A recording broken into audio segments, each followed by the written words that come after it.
Are you there? I'm here. What's up, Kanan? Yeah! Oh, hey, man. Okay, so this is totally working. This is cool. All right, everybody, I want to introduce you to J Buff Comics, and this is the portion of the stream where we are going to meet somebody, and we're going to have a conversation between the two of us, and they're going to show us everything that makes them tick, at least one of the aspects of their life, and I'm going to get my best Joe Rogan interview face going. Hey, if you're lucky enough, you'll end up like Joe. Get you one of them $120 million Spotify I deals. would say yes to that. But think about it. I saw some tweets that really like put him on blast or Spotify on blast saying that's such a dumb investment. But he's got like 3 hour long interviews and he does them like how often does he do them? Like every day? Pretty frequently, yeah. Pretty frequently. So let's say a conservative like 4 or 5 days a week. That's I'm gonna pull out the calculator just to prove, okay? Let's say 4 days a week, okay? 4 days a week times 50 weeks out of the year because he takes 2 weeks of vacation, right? That's 200, 200 guests or podcasts times 3 hours each. That's 600 hours of podcast. The average album is like 24 minutes.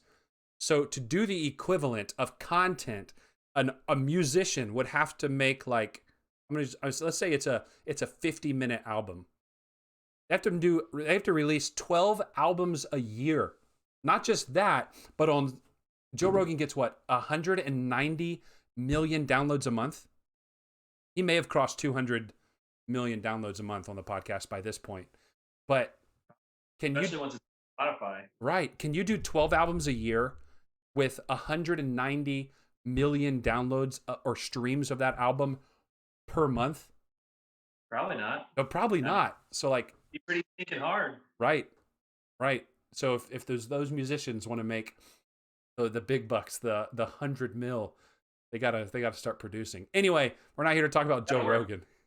We're here to talk to J Buff Comics about what he's passionate about. And your handle right there, J Buff Comics. What are we talking about tonight? We're talking about comic books. I've got into collecting comic books recently, and something that kind of drove me to it was I've always liked collecting. I did sports cards like most young kids do, and I really love that. And haven't didn't do that for a really long time because I grew up and spent my money on other things like food. I had to pay the bills by myself, Right, right. and got into a real job. My wife graduated college, got into a real job, and we had a little extra money to spend on things that we wanted to do. And I thought about collecting, and my mind was like, what do I want to do? Pokemon cards, baseball cards, what's cool?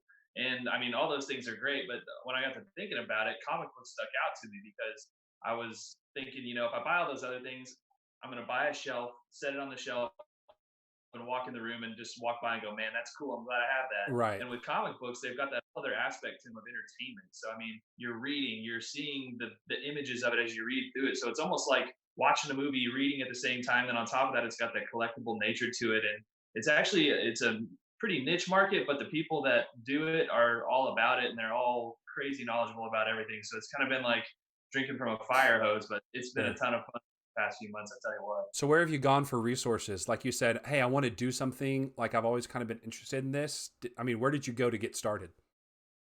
The internet. That's really the best place you can go nowadays. Is You there get is people. there a comic collecting subreddit? There probably is. I'm going to be honest with you. I'm probably the worst person on the internet. I don't really Reddit at all, Oh my but gosh. I that's not really one of the places that I turn to. But YouTube was big, Yep. and then from there you find individual pages on Instagram and other things like that. So I mean, if you know how to navigate Reddit, unlike me, you probably could find a lot more knowledge than I was able to. But through other means on the internet, I did that, and then I also found a local shop near me that buys and sells what are called back issues. They're old comics that aren't in a current print, and so they're very knowledgeable. The one that I go to has been doing it for 50 years almost. So they've been there, done that, grown exponentially, and so they're a great source of knowledge as well. I'm going to show everybody your Instagram real quick. So if your face is covered up, it's because I'm going to show everybody J Buff Comics so that they can see and visit for themselves. So everybody, this is J Buff's Comics Instagram. as we're having the chat tonight, you can feel free to go and follow him, J_Buff Comics. You'll see some of the content there. And we're going to be talking about some of these tonight. Can we talk about some of these tonight? Like what is picture worthy on your Instagram? And why did you start an Instagram of all things? Well, first off, I want to point out the image up there. That is me, and I'd like to brag on it because my brother-in-law actually made it for me. I sent him a selfie. Your profile picture. Yeah, my profile picture, and he did this, and then I had a buddy print it on a coaster for me, so I have it. But that's awesome. That is me, and it's actually in this hat, and he just kind of dubbed the Batman logo over it and allowed me to proudly use it on my Instagram. So I got a nice little art commission done for free, and it looks epic. So I see that. Yeah, that's kind of cool. But to your question, what's post worthy?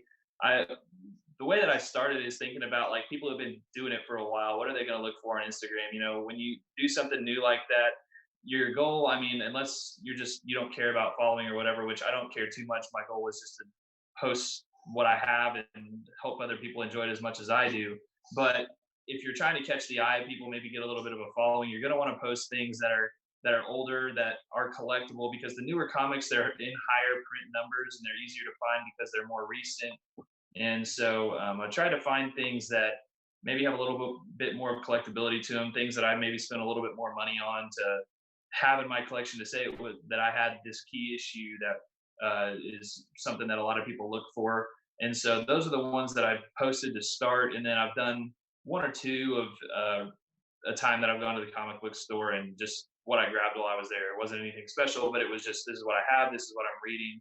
Because I do have a current run that's in print right now. They're printing new issues normally every month. With COVID, they've kind of pressed pause on that, but they normally print new issues every month, and it's just a current series that you can keep reading.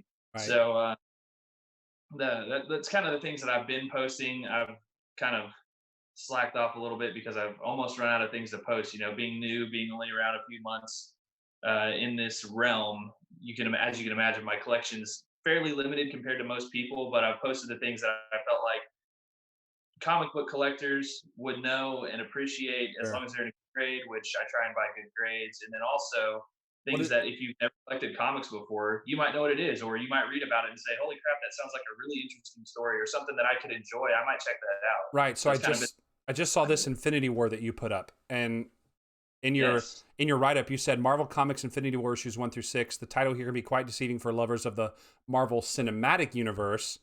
While the series is a gathering of most, if not all, Marvel heroes to fight against a villain using the Infinity Gauntlet, it's not Thanos and the Infinity Stones.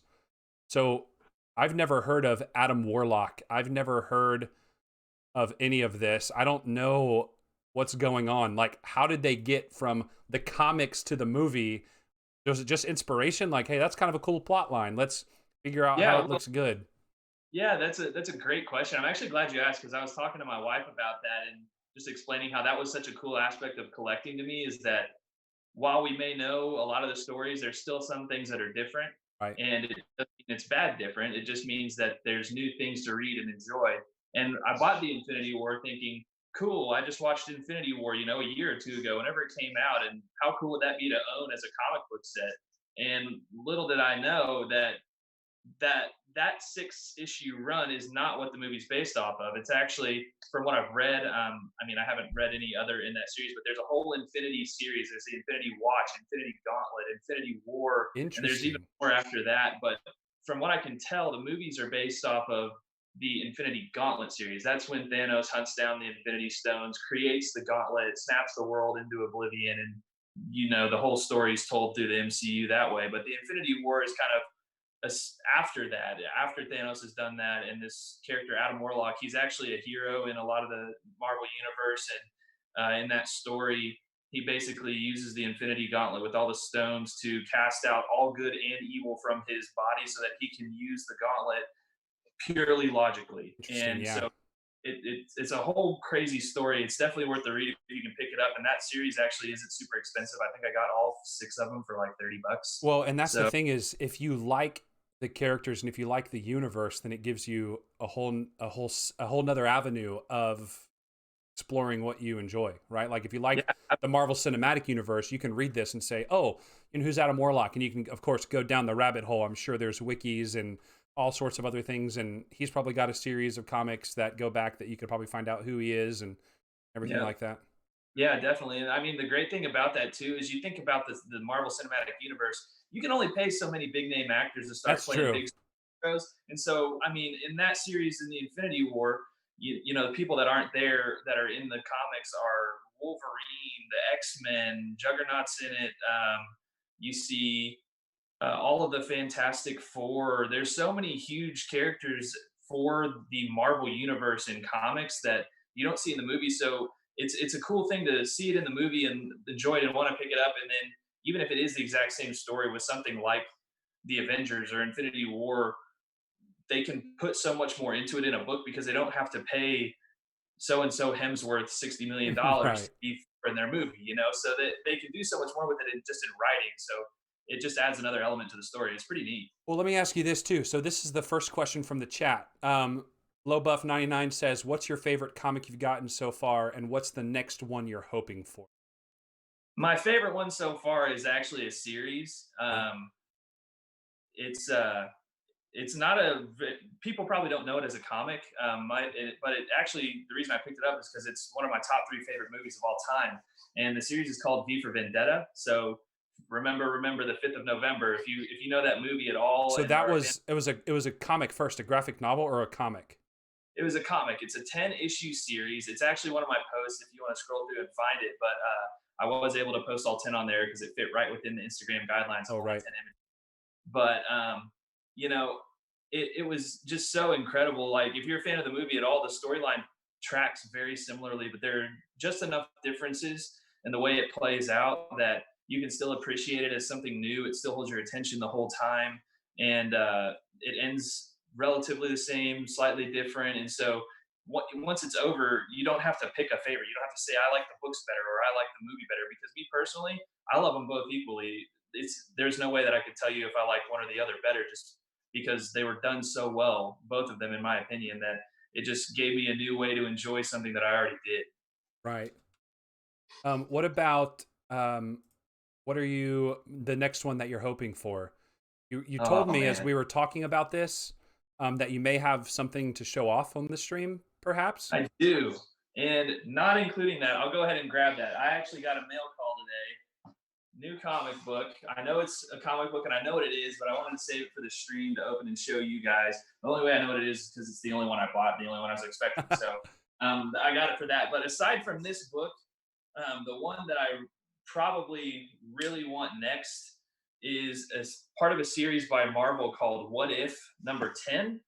And the title of it is What If Jane Foster Had Found the Hammer of Thor? First of all, And who's Jane Foster? Jane Foster, if you've watched the Marvel Cinematic Universe, is Thor's girlfriend. It's Natalie Portman. She Oh, plays yeah, Jane. yeah, yeah. Okay, got it. Yep, that's right. So the reason I want that is because that's the first time ever in Marvel that Jane Foster is Thor. And they have already announced for the continuation of the Marvel Cinematic Universe that Jane Foster is going to be Thor in the next Thor movie. Oh, that's And awesome. I'd watch anything Natalie Portman's in. So, yeah, my wife might argue with you on that one. She's not a big fan, but I agree. I think she's great and she does awesome in any nerdy show ever. So uh, I'm excited for it. But that, because it's the first appearance of something that's going to happen in a movie, that book has really become popular lately. You can grab it in different grades for different prices, but of course, I'd love a 9.8. But you're not going to find that for I don't know less than $750. I mean, wow. So it's a killer. you keep saying grades. What is a grade? A grade, if you have followed collecting at all, and I'll show you that with this. This is a graded comic. Okay. There's, you think Pokemon cards. If you think back to the days where your friends had them inside little plastic cases that were not, they were sealed and they were made to preserve the value. They Oh, do that right, with right, right, comics. right, right, right. Okay. So as you can imagine, yeah, right. Okay, so I want you to see this. So this guy packed it in a box inside a priority mailer envelope. Second priority, third priority mailer. It's the Matroika dolls of mailers. But you know what? I spent a lot of money on this, so I'm thankful that they took the care to pack it as well as they did. Now Yeah. we're in bubble wrap. But anyway, going back to your question, they grade comics like they do those cards, and they grade it on a scale of really 0.5 to 10. 0.5 is a grade for an incomplete comic. So something that's really old may get a 0.5 if it's just the cover or just a couple of pages out of it. And those, I mean, those are for people who just want to have a piece of history. You know, the first, just for reference, the first appearance of Batman ever in comics back, I believe it was 1938 in Detective Comics number 27, sold at a 9.0 grade. So obviously that's an outstanding grade. You think that's, I mean, 9 out of 10, you know, for a comic that's that old. And it sold for $1.2025 million Holy at auction. smokes. I mean, your average Joe, me, I'm never going to be able to afford a comic like that in my lifetime, but I might be able to get a 0.5 and just, you know, have a piece of that historic comic book. It won't be the whole thing, it won't be all of it, but, you know, I can say I have a part of it in my collection. So they're graded on a scale of 0.5 to 10. I've seen 1.9 or 9.9 ever in my life, and it was only online. So, and I've never seen a 10. Those, it's very uncommon to see those grades. When you do see them, they go for absurd amounts of money. The 9.9 that I saw was listed at $80,000 on eBay. So, you Of know, this Batman first appearance? no, that one was of the issue called Captain America 100. Oh, so And it you're was the just first. saying a 9.9 is that rare? Like of all Yes, comics, you've only of all seen. I've only Wow. seen one. Wow. So they take it very seriously. Who's like are there big players, or is it like one big thing? So there are three main companies. The one that kind of has all the clout right now is CGC. You would think it stands for Comic Grading Company. It doesn't. It's Certified Guarantee Company, and they're just kind of the big guys. They're the ones that when you see them traded between people, Right. they tend to go for more than the other grading companies. Not because the other ones don't do a good job, just for some reason amongst collectors and sellers, people want to buy CGC. They just do, and can't explain why, but that's just how it is. You may see that change soon. Another company is called CBCS. They're actually based here in Dallas, but they were recently bought by Beckett, it's really like Is Beckett baseball cards? yeah, they're the grader of graders of all sports cards. Got it. And Got it. so their opinion is very highly valued. So over these next few years, as they kind of take over, revamp things, you may see CBCS take over. But as of right now, CGC, they're the big ones. So Interesting. Yeah. Yeah. saying that, we'll Okay. take a look Here we go. It's out at of the package. I'm so anxious. this is I'm so gosh, this thing looks so good. And sorry if I nerd out a little bit, but this right here is Batman. It says it up here at the top, number 655, and it's the variant cover. So if you were to go pick it up off the shelf when this first came out back in 2006, you probably wouldn't have seen this cover. The stores had to order 10 of them to get one copy of this cover. So Oh wow. there aren't as many of these. They're a little rarer. They're definitely more collectible now. I'm not sure how it was back then, but now this is the more collectible one to have. But okay, And flip it back around and show the camera. Is that what I think it is behind the glass? what? On the bottom? Are those signatures? Yep, those are signatures of the artists. So each comic book has a writer and an artist. Sometimes they'll do both, but it's very rare. They'll typically have two artists, a penciler and an inker, someone who pencils and someone who fills in the color. And these are two brothers. Their names are Adam and Andy Kubert, and they are the ones who signed this. And that's why you see up here a yellow label. This one is graded a 9.8 by CGC. That's typically, well, actually, they have a census for CGC. You can look and see how many copies are graded in what grade. And Oh, interesting. I looked on this one. This is one of 68.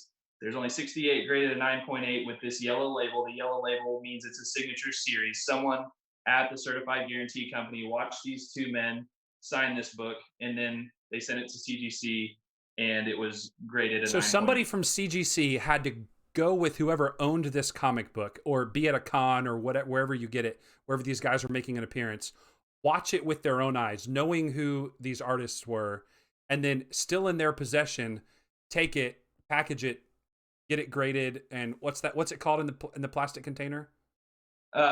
Slabs. Slabbed, and then Slab. sent back to the owner. That sounds expensive. It's actually not. The most expensive part of that really is getting it signed. Typically, these artists will charge anywhere from 25 to a big name, a very famous guy that does comic books. His name's Frank Miller. Oh yeah. Right now, doing an in-house signing for CGC, so you can send your books to the company. He'll sign it at their offices, and then they'll grade it and send it back to you. But some of the lower guys, they'll charge 25, $50, and he's charging 125 per signature. Holy So smokes.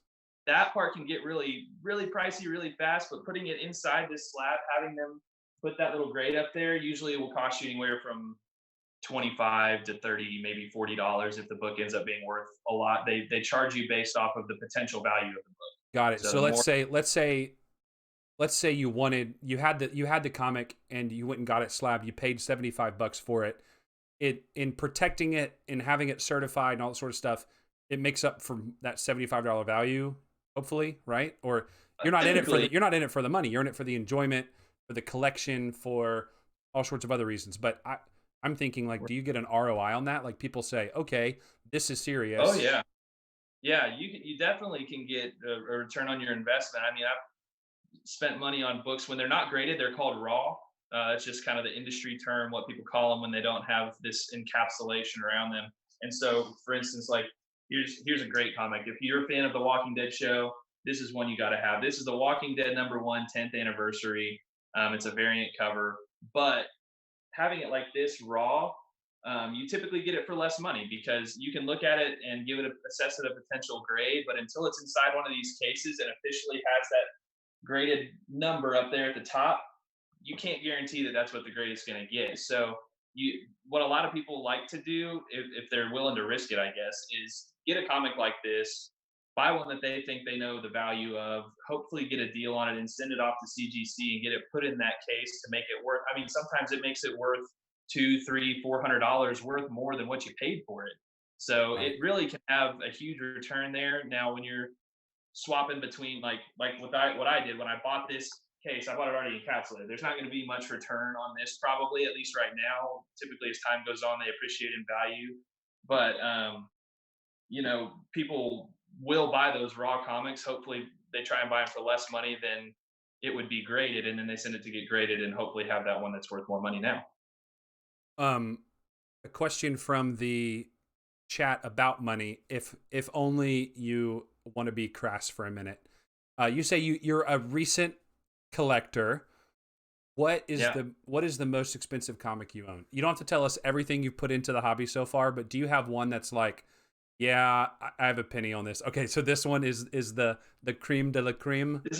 This is the best book value wise that I have in my collection, and I'd argue that the content of it is pretty incredible too. I didn't even get a chance. I didn't think to tell you what it is.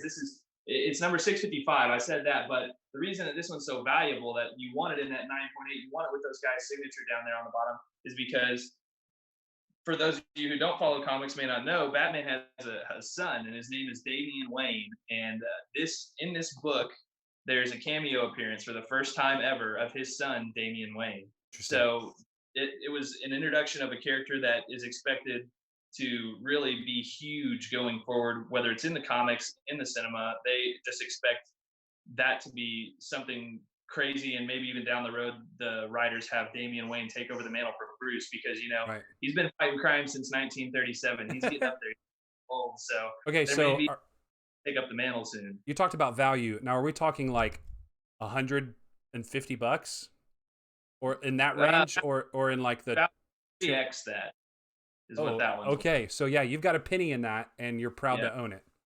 yeah, exactly. That one, I mean, and I told my wife too, I'm not doing this for investment. I'm not looking to swap people. I'm not looking to buy them, hold on to it for a month and sell it, try and make money off of it. I buy the ones that I want in my collection. So I mean, Right. it's I buy the ones that are higher in value like that very rarely. I mean, very rarely, not often at all. Only have two or three of You them. got to put But you got to put your stimulus money to use somehow, right? Like that, you've no that kids, like that's it's the Trump bucks that bought that one. That really, without that, I wouldn't have gotten it. But I try and add those cool ones because it just that's part of collecting. You want the stuff that you don't want the everyday stuff like this. Like, yeah, I want this because I want to have The Walking Dead in my collection, but this isn't something that no one has. right. This 67 other people in the world have this comic in this grade.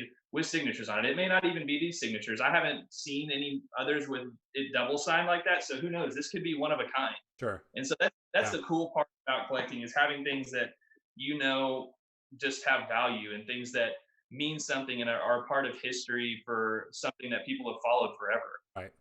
Now, if you talk about following forever, if you were to have any advice, wrapping up here, and we'll get back to the game stream. This has been a really fun talk over the last 30 minutes. If you were to give any advice for somebody watching, saying, "Hey, I'm interested in comics. Where do I start?" Where would you point them? Well, I'll tell you what I did. um, I start when I started comics. I told you I turned to the internet. I turned to YouTube, and I watched probably 7 or 8 videos of how to start comic collecting. And the common theme amongst all of them was collect what you like. Right. Start with what you like. Right. And so, I mean, not having much knowledge of the universe other than what's on the big screen, I knew I liked Batman. Huge fan of the Dark Knight, Christopher Nolan series. At least one of the movies from that series in my top 3 movies of all time. So I was like, you know what? Can't go wrong with Batman. He's, a normal guy that doesn't have superpowers and still gets stuff done. Right. And so I then started to look where to start with Batman and where to do. And I started with this series right here. Speaking of Christopher Nolan, this is called Batman Year One. It's a 4-part series. I've got all 4, but this is just number 1. But it's largely what you see in Batman Begins by Christopher Nolan. It tells Yeah. the story. There are even quotes in there. You read it, you go, oh wow, that was in the movie.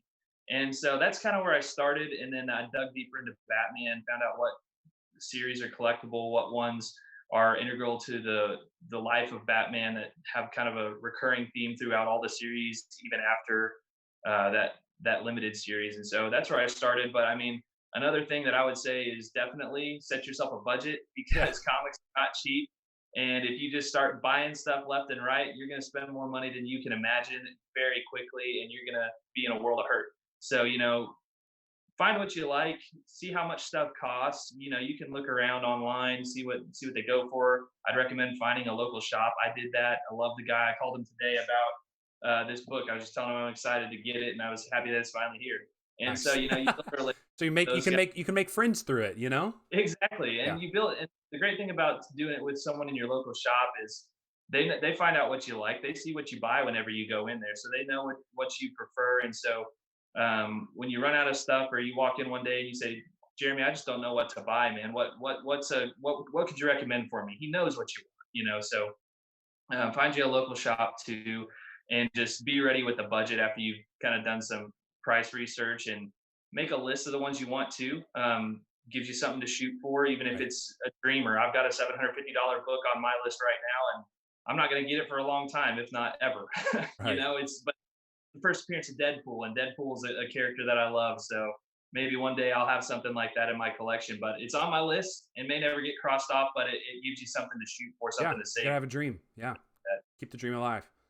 Well, thank you so exactly. much for sharing a little bit. Gosh, I feel like we could talk about this forever. Maybe we should I have really, you, maybe we should have you back on the stream, on another time to talk I've again. got much here, man. I've got piles of books around me that I planned on sharing with you, and I didn't even get to touch them. I touched 3 books out of probably 30 that I've got set out. If you Okay. want to do this, all for it, man. I've got plenty to share. Okay. Well, I tell you what, if you follow JBuff Comics on Instagram, go ahead and tell him, send him a DM, leave a comment, let him know how much you enjoyed the segment, hearing him talk.